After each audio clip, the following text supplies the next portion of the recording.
Hey there, everybody. Welcome back. We are on chapter 15, section 5, surface integrals in calculus 3. Here we're looking at surface integrals over where we have one variable as a function of the other two variables. The most common version of this is where z is a function of x and y.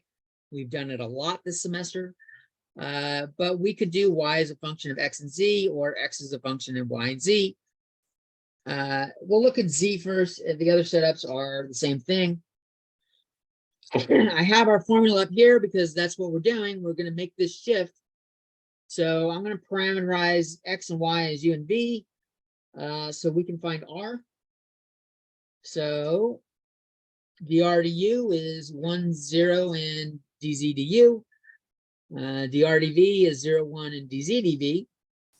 We take the cross product. We get the negative derivative z with respect to u, the negative derivative z with respect to v, and 1. And when we take the magnitude of it, because that's really what we need for this, we get something that looks fairly familiar. We've seen this before, stuff like this before.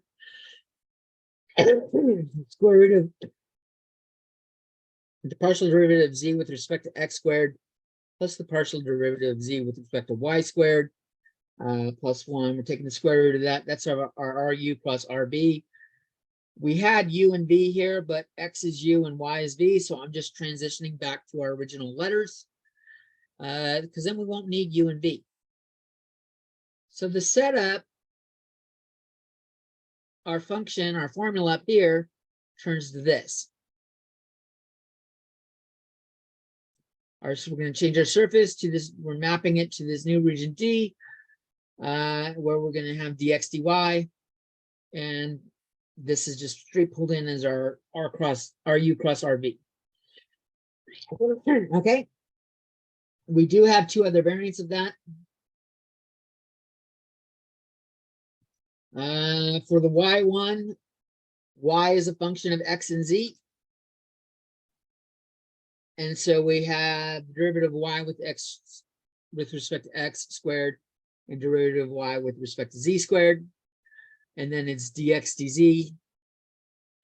When we're doing x is a function of y and z. So we'll have the partial derivative of x with respect to y squared, partial derivative of x with respect to z squared, and then dy dz. We'll do some examples with them in the next video. They're all pretty much the same format. Whatever surface is what you're working with, where the surface is the function of the other two variables, that's the one you want to take partial derivative of. And the limits of integration will be with respect to the other two. So z is a function of x and y. We're working with dx dy. Same thing with the others. Peace.